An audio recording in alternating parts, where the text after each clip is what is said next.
One Last Kiss, Chapter 1, Shadow Glen, Colony of Virginia, 1730.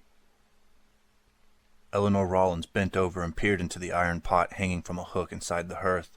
She dipped the ladle into the thick stew and began to stir the crimson broth. It shouldn't be so red, she thought. I used too many tomatoes. The stew bubbled. The bubbles burst, splattering red broth over the hearth, over Eleanor's white apron.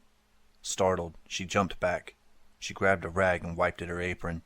The deep red stains reminded her of blood, like the blood that had splattered across her mother's portrait as she was being murdered. Her father had tried to rub off the blood. Instead, his actions removed her mother's face from the painting.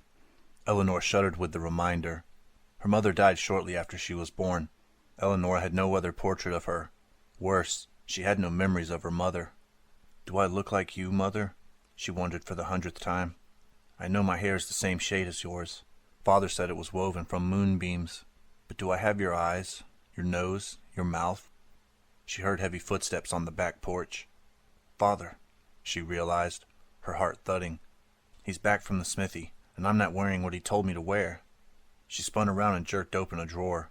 The pungent odor of garlic assailed her nostrils and stung her eyes. She heard her father scraping his boots on the porch. She snatched the heavy chain of garlic bulbs out of the drawer. Quickly, she slipped it over her head so it hung around her neck. The door swung open. Her father stepped into the warm kitchen. He was a massive man, tall and broad. Eleanor had to tip her head back to look at his face. Swiftly, she crossed the room and wrapped her arms around him. "Welcome home," she said. He smiled at her. "Well, the horse has been shoed, and now something smells good." She turned away, wondering how he could smell anything other than the garlic. He, too, wore a string of white papery bulbs around his neck. "I made stew for supper," she told him. She removed the pot from the hearth and carried it to the sturdy oak table. "My favorite," he said, taking his chair. Eleanor smiled. Their food was usually simple and plain, mostly what they could grow themselves, but no matter what she prepared, it was always his favorite. She ladled the stew into the bowls, sat, and looked at her father. His shoulders slumped. He stared at the bowl without eating. "Father, you look tired." He heaved a heavy sigh.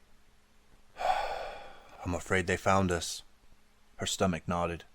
"No, you can't mean—" "I do, indeed," he said in a grim tone. "The vampires have found us, lass." Eleanor shut her eyes. It was happening again. All her life she and her father had been running from vampires. They moved every 2 or 3 years. It seemed every time she felt at home in a place or made a friend, her father packed them up and moved them to another town. Now they had returned to Shadow Glen, the place where Eleanor was born. Her father seemed obsessed with the place, as if he were searching for answers. But Eleanor hadn't cared why they had come. She hoped that they could at least settle down and forget the past, here where she could feel close to the mother she had never known. And now she had Annie too, the best, truest friend she'd ever had. What would Annie think if Eleanor simply disappeared? Eleanor knew what would happen. She and her father would spend days packing up the house. They would creep away at dawn as soon as the sun rose, because then they, the vampires, could not follow them. Eleanor opened her eyes. She couldn't bear the thought of moving again, and she knew it was useless to try to convince her father that vampires didn't exist. He believed they murdered her mother. Eleanor ate her stew in the heavy silence that followed. She did not want to talk about them, the vampires. She hated them, even though they didn't exist. She leaned forward slightly. "Father?" He lifted his head and met her gaze. She could see the worry in his eyes. Always the worry. "Father, there's going to be a party next Saturday night at the Fear Manor, and I've been invited." "Why would rich people like that invite you to a ball?" he demanded suspiciously. Eleanor sighed. No matter where they went, no matter how many times they moved, her father was always looking over his shoulder, suspicious, distrustful of everyone they met.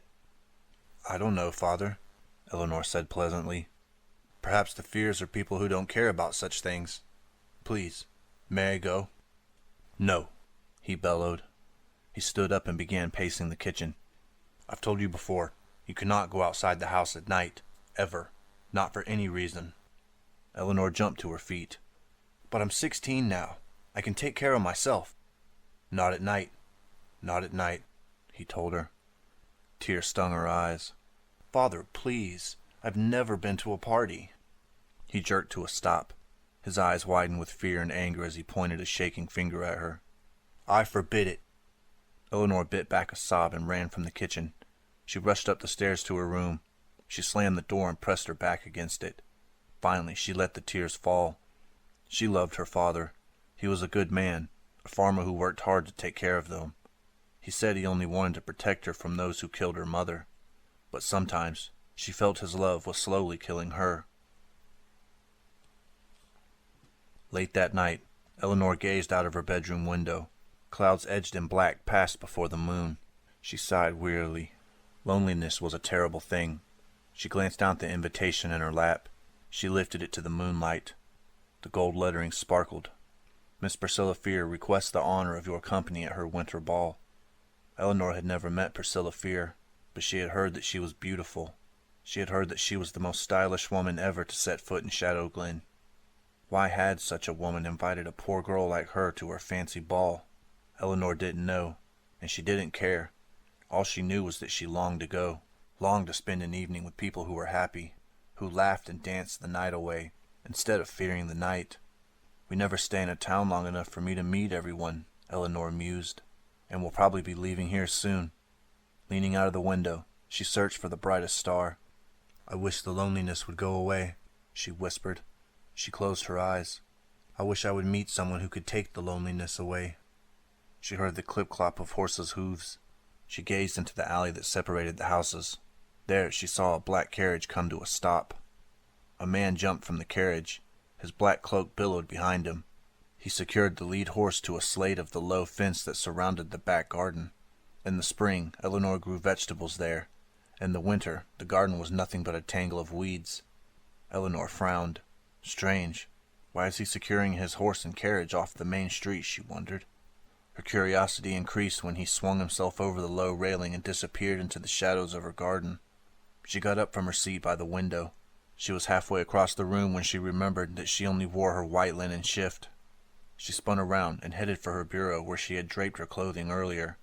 She slipped on the black bodice and hastily buttoned it. Then she stepped into the straight black skirt and secured it around her waist with a tug on the ribbon and a tight bow.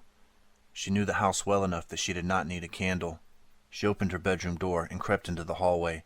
She heard voices rumbling from her father's study. Who was her father talking to? Was it the man she'd seen in the alley? She crept down the stairs. Before she reached the bottom landing, her father's study became visible. The door stood slightly ajar. Pale light spilled into the hallway. Eleanor held her breath. She eased to the door and peered inside the room. She saw her father sitting behind his large oak desk. Her heart ached at the sight of his face buried in his hands. How could the stranger upset her father so deeply? She fought the urge to burst into the room and confront the man. A fire roared in the hearth behind her father, but his guest had removed neither his cloak nor his gloves.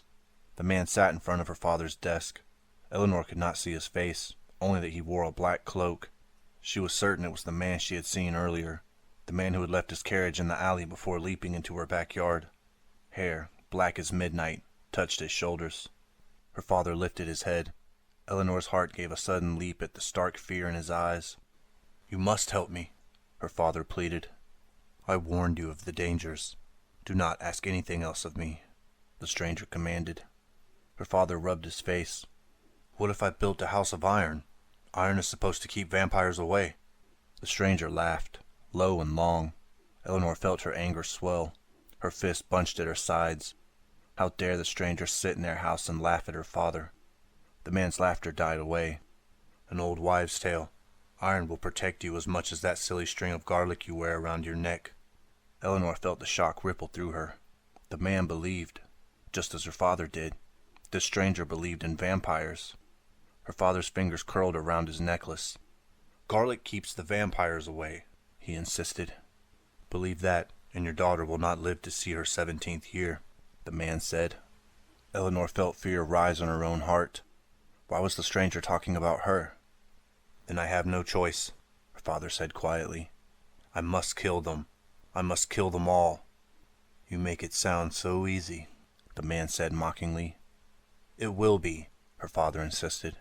"There are two methods, a stake driven through the heart, or sunlight scalding and eating their skin, and you can help me. You hate them as much as I do." "I am certain that I hate them more than you do," the man assured. His voice was low and chilling. Eleanor thought she'd remember it for the rest of her life.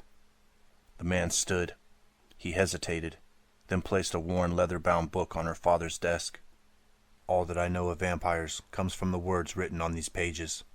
Read them. Maybe something in here will help you." He spun around and started out of the study. Then he froze, his dark gaze locking onto Eleanor. Her breath caught painfully in her chest. She wanted to run. The man looked to be only a little older than she was, yet his eyes looked like those of an old man, hard, unwavering. They pinned her to the spot. "And who have we here?" the man asked. Eleanor stepped bravely into the room. "Eleanor Rollins. I'm pleased to meet you," she stammered. Her father stood up. His face was flushed with anger. "Eleanor, go to your room," he ordered. "There is no need for her to leave," the stranger said, his dark eyes intense. "Now that I have seen her, I understand your fears." His gaze slowly traveled from the tips of her toes to the top of her head. She felt his gaze moving along her skin. His dark eyes met hers. Eleanor felt everything in the room fall away from her vision, until all she could see was this stranger standing before her, as though she and he were the only ones in the world. "She is more lovely than I thought," the man told her father. "They will take her from you, just as they took your wife." Chapter 2. "Who will take me?" Eleanor challenged. "Vampires," the stranger replied in a low, raspy voice. "Vampires?" she scoffed. How could anyone believe such nonsense? Eleanor was convinced that grief caused her father to believe in the imaginary creatures. What excuse did this man have? And to tell her father that she was in danger, to add to her father's worry? She would not have it. "You must be mistaken, sir," she said in a cold tone. "Vampires do not exist." "Eleanor," her father scolded. "Mr. Fear is my guest. Do not insult him." Mr. Fear. Eleanor's heart thudded against her chest. Trevor Fear. Priscilla Fear's ball was to be at his house. If her father knew this man, perhaps he would let her go to the party after all. Eleanor cursed her own quick temper. Of all people, she had just insulted Trevor Fear. "I'm sorry, Mr. Fear," she said quickly. "I simply find vampire stories hard to believe." A sparkle lit his dark eyes, and they no longer looked so cold. She was certain he was the most handsome man she had ever seen. "No harm done," he assured her. "It was many years before I believed." Relief coursed through Eleanor. She smiled shyly. "I appreciate your understanding, Mr. Fear." "Please, you must call me Trevor," he insisted. "I am not much older than you." "Have you always lived in Shadow Glen?" she asked. "Eleanor!" her father snapped. Her eyes widened as she realized how bold she'd been. She had never flirted with a man before. Trevor Fear didn't seem to notice, or perhaps he simply didn't mind her boldness. "Quite the contrary. I have only recently arrived from England," he explained. He turned and bowed his head slightly to her father. "If you will forgive my rudeness, the hour grows late and I must leave." "Thank you for coming," her father said. "I hope that you will find all that you need to know in the journal." Eleanor watched him leave through the door that led into the garden. His stride was long and confident. His cape, billowing behind him, lent him an air of mystery. Her heart had never pounded so fast. "Father, perhaps we should invite Mr. Fear to dine with us some evening," Eleanor suggested. Without warning, her father grabbed her arm and spun her around. She stepped back, surprised by the rage burning in his eyes. His cheeks flushed red. "Stay away from Trevor Fear," he growled. "He is a dangerous man." Stay away from Trevor Fear. The words echoed in Eleanor's mind as she lay in bed. She stared at the shadows playing along the wooden beams that crossed her ceiling. Questions raced through her mind. Why, Eleanor wondered, did her father think Trevor Fear was dangerous? When she asked, her father said only that it was not proper for a young lady to be so interested in a young man. And why did father invite a dangerous man into our home, she asked herself. Because Trevor Fear believed in vampires as well? What was written in the journal that convinced Trevor vampires existed? Eleanor had always doubted her father's story of vampires killing her mother. She thought he had become crazed by grief. The magistrate also discounted her father's stories. The authorities never found her mother's killer. Eleanor assumed her father found it easier to believe that the murderer was a monster rather than someone he might have known. Yet Trevor also believed in the legend of the vampires. What was written in the journal? She threw the blankets off and scrambled out of bed. She did not take the time to cover her shift. Downstairs, the clock chimed midnight. Her father had gone to bed long ago. She hoped he had not taken the journal with him. Using the low embers from the hearth in her room, she lit a candle. She crept down the stairs to her father's study and crossed the room. The journal sat on top of the desk. It did not look as though it had been moved since Trevor Fear had sat it there. The light from the candle sent a pale yellow glow over its cover. The flame quivered as though someone's breath had touched it. She glanced over her shoulder. She was alone. She returned her attention to the journal. The leather cover was cracked and chipped in places. Dark stains streaked across it, almost as if it had been soaked in blood. She shuddered, but her curiosity overcame her revulsion. Would the pages within the journal reveal something about Trevor Fear? She desperately wanted to know more about him. Grabbing the journal, she hurried back to her room. She set the candle on the table beside her bed. She slipped beneath the covers. With her back against the oak headboard, she drew up her knees and laid the book against them. She trailed her fingers over the leather cover. It was worn thin, as though it had been handled for centuries. She wondered how often Trevor had held the journal, read its pages. Carefully, she turned back the cover. The paper was brittle and yellow with age. Flowing script covered the first page. The journal of Richard Fear. Richard Fear. He must be Trevor's relative, Eleanor thought. What did Richard Fear know about vampires? She turned to the first entry. Her eyes widened. Her heart pounded hard within her chest as she read the date and the words. Wickham Village, Massachusetts Colony, 1624. Tonight, I died. Chapter 3. Wickham Village, Massachusetts Colony, 1624. Tonight, I died. Yet here I sit writing in my journal as though all is well. I am cold, so cold. My hands have grown as white as chalk. They are numb from lack of blood. My whole body is numb, deadened. Will it always be so, I wonder? Or will I learn to ignore this lack of feeling, this absence of sensation? This night began with celebration. The fall harvest, our first since arriving in the colonies, was fruitful. We were happy, all of us. We had crossed an ocean and touched a dream. My friend John played his violin. I watched him for a moment, envying his talent. Then I wandered away, but his music followed me. The tune changed from a merry jig to a song that was haunting and eerie. The sound reminded me of music played at funerals. How fitting, I now realized, that music such as this should accompany my death. I approached a bonfire, and my gaze fell on a young woman. She danced around the roaring flames. Her long golden hair flowed past her knees. Her feet were bare, despite the cold night air. Mesmerized by her beauty, I eased closer to the fire. She tossed back her head and laughed, a throaty sound that bubbled up from deep within her. She stretched long, slender arms toward the stars, as though she had the power to touch them. I had never seen her before. Is she the daughter of a local merchant or farmer, I wondered? Or has she just arrived in the colonies? I watched her dance around the glowing fire. She came so close to the flames that I feared her skirts would catch at any moment. Wood crackled and sparks shot up into the night, but she seemed unafraid. The girl whirled at the edge of the flames. Her hair flew wildly around her. I grew dizzy watching her as she spun faster and faster. She staggered to a stop and froze. Her eyes met mine. I was afraid I would never be able to stop looking at her.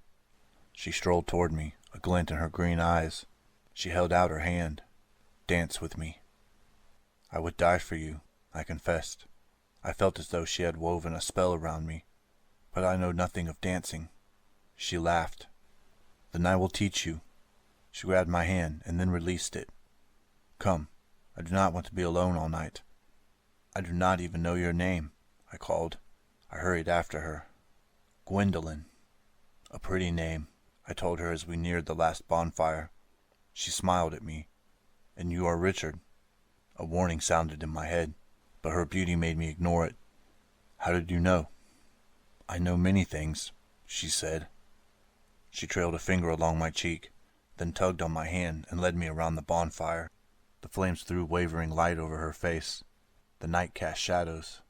We raced around the burning blaze until I could no longer breathe. I broke free of her grasp and staggered away from the fire. You wear me out, I said, gasping for breath. She pressed her hand to my chest.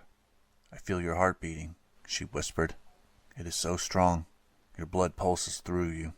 Her eyes reflected the flames from the fire, red and glowing. "Come with me," she purred. "I don't think I can dance any longer," I confessed. "Then we shall not dance," she promised. She took my hand and led me into the woods. "Where are we going?" I asked. We walked away from the celebration. "A secret place," she glanced over her shoulder, "where we can be alone." "I like you, Gwendolyn," I said. I hoped she would favor me with a kiss. "Then I shall make you mine forever." She laughed and released my hand. She began to run toward the trees. Racing after her, I caught her near the edge of the woods. I wrapped my arms tightly around her. Her skin was cold against mine, clammy from running, I thought. "You are mine," I cried. She smiled.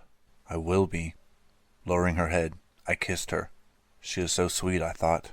So sweet. She wrapped her arms around me. She kissed my chin. I felt her mouth skim along my neck. Suddenly, I felt a sharp sting, like that of a bee. I jerked back, but she tightened her hold. "What are you doing?" I asked. The truth dawned on me as the pain intensified. I could not believe it. "You're biting me." I grabbed her arms, trying to free myself, but she was stronger than I guessed. She hung on with a vengeance, and I could not break away.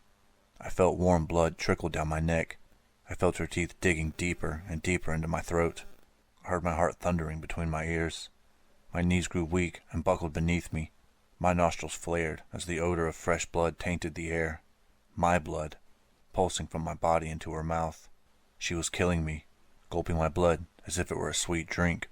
The blackness swirled around me until it devoured me. I lay on the ground, alone. The darkness surrounded me. This is what dying feels like, I thought. My body was as cold as the air inside a marble tomb. The sound of an owl hooting was faint, as if the owl called from a great distance. And I was weak, so weak I could not imagine getting up again. Death would come at any moment. I knew it. I felt it hovering near me. Gwendolyn had killed me. Gleefully, she drank my blood, and left none to pulse through my veins. With effort, I touched my throat. It throbbed painfully. I felt the slick, sticky blood that coated my neck. I felt the 2 gaping puncture wounds in my throat. "I thought you would never awaken," a soft voice said. I jerked my gaze upward. Gwendolyn sauntered across the cool grass and knelt beside me. Her lips were redder than before. A thin trail of my blood ran in a crimson streak from the corner of her mouth. "I'm dying," I rasped in anger. She smiled. Traces of my blood stained her perfect white teeth. "You will never die," she murmured in a throaty voice. "Here, drink from this." She pressed the silver goblet against my mouth. I hadn't realized how thirsty I was. My mouth was as dry as winter grass. The water she offered would quench my thirst. I hoped some of my strength would return. I parted my lips and allowed the liquid to trail down my throat. Then I began to gag. The liquid was thick, salty and warm, and it smelled like blood. I shoved her hand and the goblet away. I wiped my hand across my mouth. In the moonlight, I saw the trail of blood glistening across my hand. I licked my lips and tasted the bitter flavor, and wanted more. Horrified at the thought, I glared at Gwendolyn. "What have you done to me?" I demanded. She laughed and held the goblet of blood toward me. "I have made you what I am," she answered. "An immortal, a creature of the night. Richard Fear, now and forevermore, you are a vampire." Chapter 4. Eleanor awoke with a start. Her heart thudded against her chest. She rubbed her throat. Richard Fear's pain was still vivid in her mind. She glanced quickly around the room. Sunlight streamed through the window. I must have fallen asleep, she realized. The journal lay across her lap, open. Hesitantly, she gazed at the last words on the page. A vampire. Was this truly a journal, or simply a story written to frighten the reader? Perhaps Richard Fear had played a prank on his descendants. More than 100 years had passed. No one could know what was true and what was false. A knocking on the door of her room rattled the hinges and made her jump. "Eleanor?" her father called. She scrambled out of her bed and opened the door. "I'm sorry, Father. I overslept." Her father's eyes narrowed.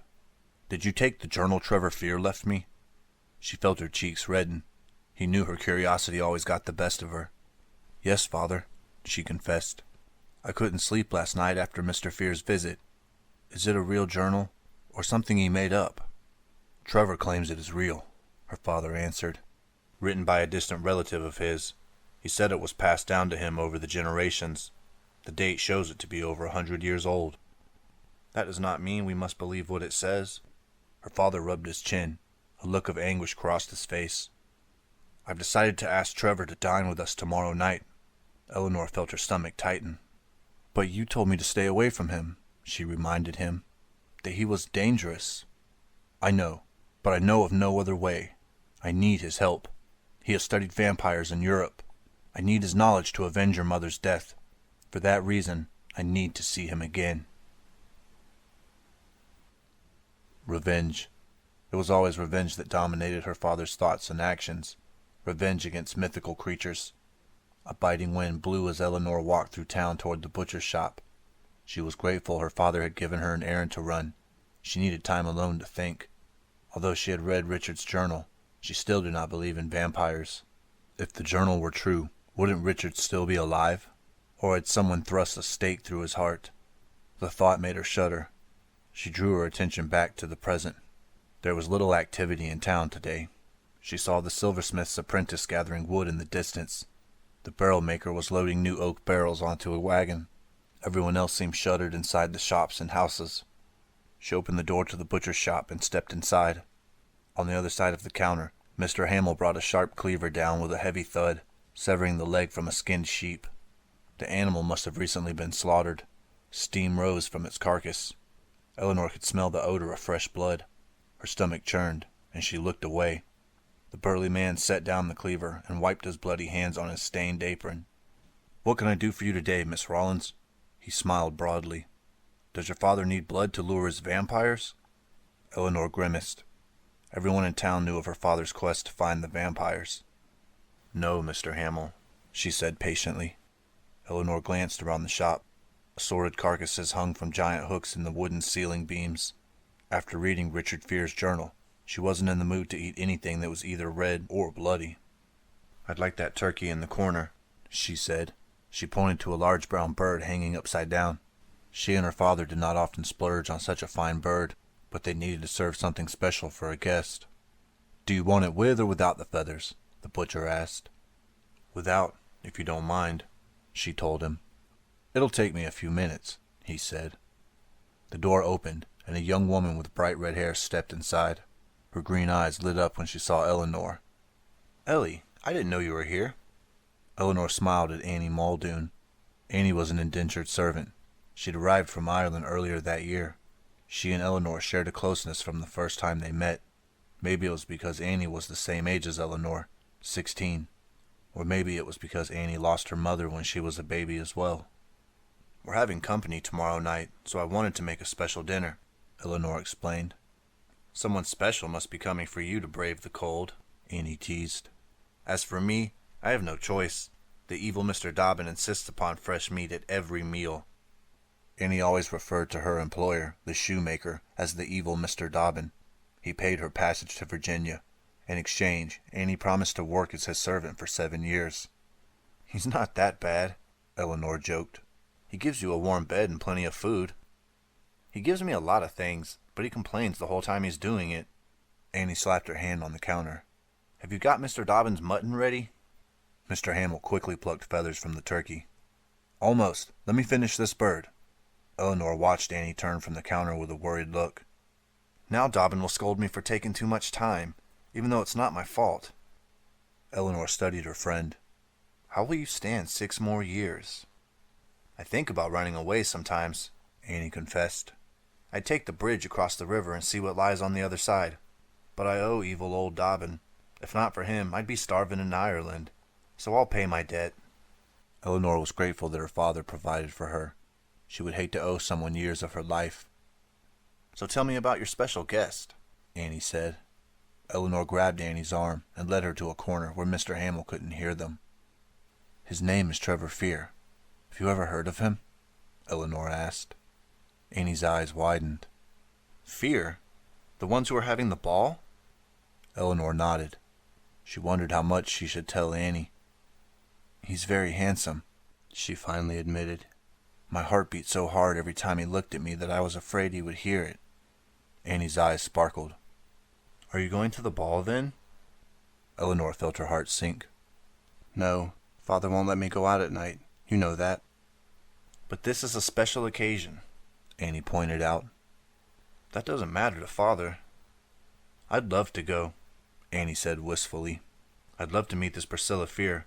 Mr. Dobbin told me he has made her 30 pairs of shoes." She squeezed Eleanor's arm. "Can you believe that? 30 pairs. And they say she wears bright red dresses and jewels in her hair. She must be awfully wealthy." "Trevor wore nice clothes," Eleanor murmured. She remembered how elegant he looked standing in her father's study. "Are you falling in love with him?" Annie asked. Eleanor rolled her eyes. "I only met him last night. Father invited him to eat with us tomorrow because—" Eleanor halted. Annie was a dear friend, but Eleanor always found it difficult to discuss her father's obsession.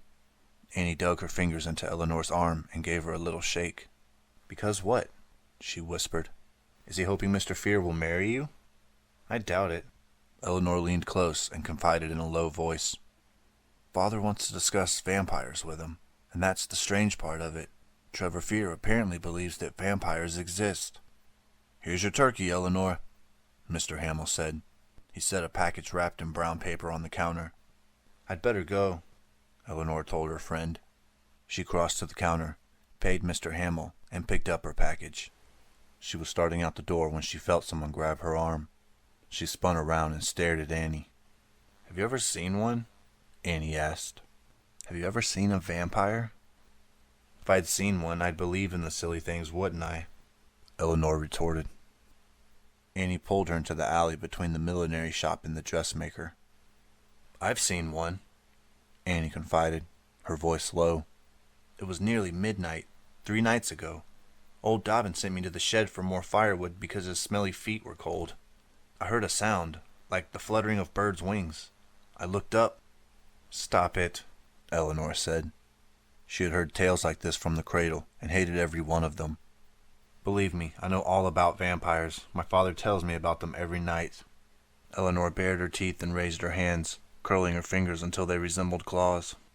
"They swoop out of the dark sky, cloaked in black, their fangs bared, dripping blood. Their fingernails are as long and sharp as their fangs. They can neatly slice a man's throat. Their eyes glow red in the moonlight." Annie bobbed her head quickly. "That's all true. I ran to the house and slammed the door." She rubbed her throat. "Do you think it hurts when they sink their fangs into your neck?" Eleanor lowered her hands and shook her head. "Annie, I don't know who or what you saw, but it wasn't a vampire. They don't exist." A frigid wind howled between the buildings, rattling the window panes. Dried leaves lifted from the ground and swirled down the alley. Eleanor shivered. The afternoon shadows were lengthening. "The thing that chased me, if it wasn't a vampire, what was it?" Annie asked. "I don't know," Eleanor admitted. "Maybe it was an animal." "It was a man," Annie insisted. "He was tall and pale, so pale, like he never saw the sun." Eleanor saw that she could not convince Annie that she was wrong. "I need to get home," Eleanor said. "Father forbids me to be outside after dark." "Be careful, Eleanor, please," Annie pleaded. "I swear to you, vampires do exist." Eleanor spun on her heel, quickening her stride. She hurried up the road that led to the far end of the town where their house was. The wind rose and an icy chill settled in the air. Eleanor pulled up the hood on her cloak. She felt as though she were being watched. She pivoted around. The road was deserted. No one was venturing out into the cold unless they needed to. She took a deep breath and continued walking toward home. A faint noise in the distance made her stop. Eleanor listened intently. The sound came again, a slight fluttering like wings. Her gaze darted to the trees that lined the road. The birds flew south weeks ago. She took a few steps. Then she heard the sound again. It was a flapping sound, growing louder, nearer. The sound grew louder and nearer. Eleanor's heart beat frantically against her ribs. "You're being silly, Ellie," she chided herself. "If you're not careful, you'll find yourself believing in vampires." But she glanced back. She couldn't quite shake off the feeling that something, was watching her from the lengthening shadows. The sun had disappeared beyond the houses. Dusk stole through the trees like a fine gray mist.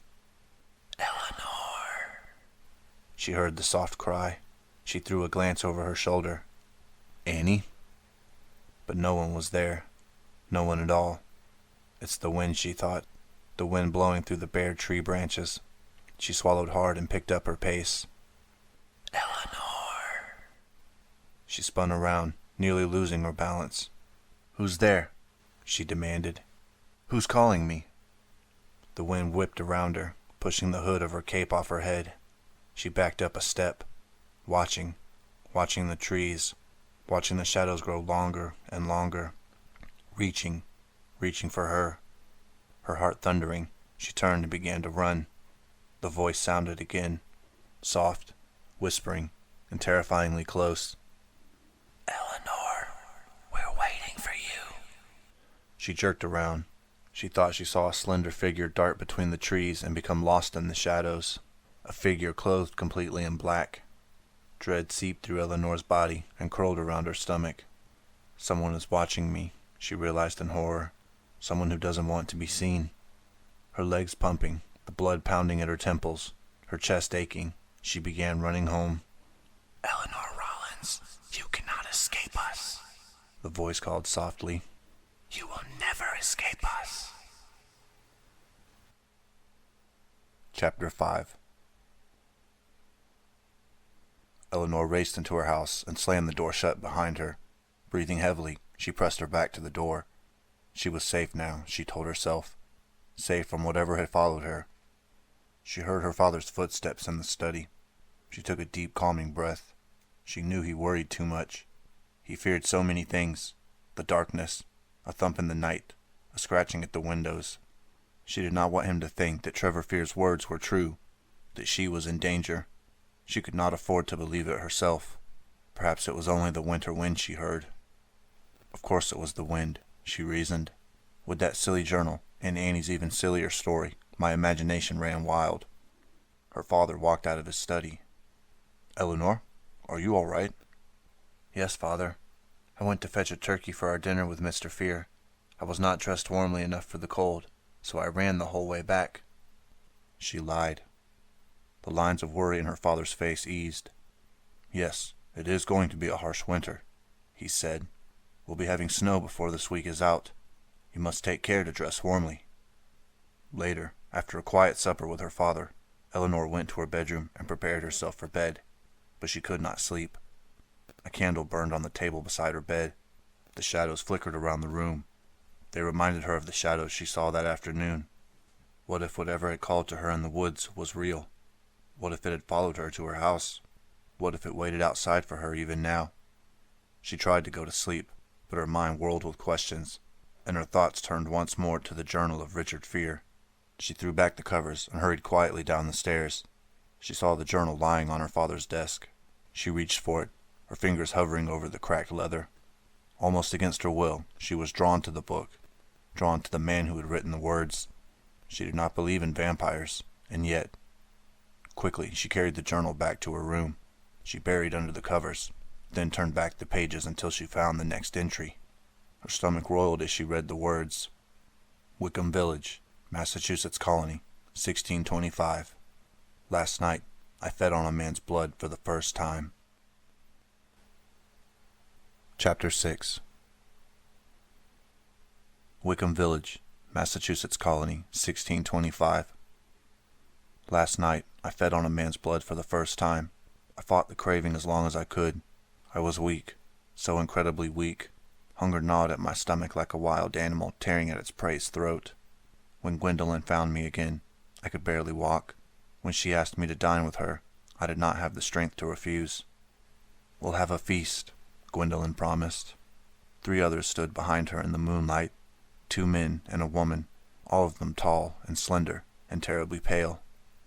"You see, Richard, you are not alone," Gwendolyn said. "There are others of your kind." Their eyes gleamed in anticipation. The night air carried their laughter. We walked through the town as though we were normal humans, as though we weren't there to destroy. Then we waited behind the mill at the edge of town. The mill was built beside the river. I could hear the huge mill wheel turning through the water, revolving, creaking, while we stood patiently in the shadows. Finally, the mill owner closed the door to the mill. Silently, we moved out of the shadows. He locked the door, and when he turned, we were there, surrounding him. The moon passed behind a cloud, but still I could see the terror in his eyes. My senses became heightened the night I became a vampire. I acquired a cat's ability to see in the dark, a serpent's ability to sense the living warmth of its prey, and hearing as keen as any wolf's. I heard the miller's breath quicken. I heard the thudding of his heart as it pounded against his ribs. I heard the blood rushing through his veins. I smelled his fear. My nostrils flared, and I smelled the acrid odor of his blood. My mouth watered. Sustenance was only a few feet away. I would feed, and the constant pain would go away. Gwendolyn stepped forward. Her eyes glowed red, and I wondered if mine glowed as well. The miller looked at her, powerless. A vampire has the ability to hold a victim captive with his eyes. Gwendolyn's ability was stronger than most. She lunged for the miller. I heard his panicked shriek. I saw her fangs sink into his neck. Gwendolyn drank deeply, then suddenly released him. Blood spurted from his throat. His eyes bulged. Tremors raked his body as he sank to the ground. His legs and arms twitched weakly. Gwendolyn turned to me, her blood-stained smile wide. "Finish him off," she commanded. "Take what is left of his blood." My stomach cramped. My throat tightened. With my tongue I felt the sharpened points of my teeth. My breathing became shallow. "Take him," she growled, "while his blood still flows." I fell to my knees beside the miller. With so little blood left in his body, he had grown as white as a piece of chalk. His lips were tinged blue. His body quivered and jerked as his heart strained for blood to pump. I leaned close to him, pressed my mouth to his neck. I tasted his blood on my lips. Warm, sweet, sweeter than any dessert. I felt the miller quiver with terror. I bolted to my feet and spat his blood from my mouth. "No, I will not make him into what I have become." Gwendolyn threw her head back. Her laughter filled the night. "You fool. He will not become one of us. He is weak and old. I choose only the young, the strong, the beautiful, to join us in immortality." I jerked my gaze to the pale miller. "You will not kill him?" I shivered as she ran her icy-cold fingers along my cheek. "Of course I will kill him. We will drain the blood from his body, and he shall die. If I wanted him to become one of us, I would offer him the goblet." "The goblet," I murmured. I had remembered the sweet drink she had pressed to my lips. "Vampire's blood," she hissed. "You drank a vampire's blood, and so you became one of us. Now drink this mortal's blood, and become strong again." I backed away. "No, I will not drink the blood of a man." "You already have," one of the other vampires taunted. "Then no more," I bowed. "Then you will go mad, for you cannot starve to death," Gwendolyn told me. "Only two things can kill you, a stake plunged through your heart, or the sun." She waved her arm in a wide circle. "Enjoy the feast." The others fell upon the miller. I turned away, but I could still hear his ear-splitting scream, and then silence. I began to run, but I was weak. I had not gone a dozen yards before I stumbled and fell to the ground. I lay there, reeling with hunger. My entire body throbbed with pain. I could not imagine how I would survive. Gwendolyn's words echoed through my mind. Either I would go mad before sunrise, or, too weak to move, I would still be lying there at dawn, and so meet my end. I heard a thrashing sound in the brush. I lifted my head. A wild boar rushed out of the foliage, charging straight at me. I grabbed its tusks and held on, surprised by my own strength. The need for blood drove me as though I were a madman. As weakened as I was still stronger than this wild beast. I sank my teeth into its throat. It squealed and jerked. Its blood pumped into my mouth, a steady stream of warm, sweet nourishment. I felt myself growing stronger as it grew weaker. I drank its blood until there was no more left. Then I cast it aside, dead. With the back of my hand, I wiped the boar's blood from my mouth. The odor of the fresh blood circled me, sickened me. I rolled over, pressed my face to the ground, and wept. It was then I learned the truth about vampires. Vampires have no tears. Finally, I struggled to my feet and went searching for more blood. another truth. I would do anything to end the constant craving for blood.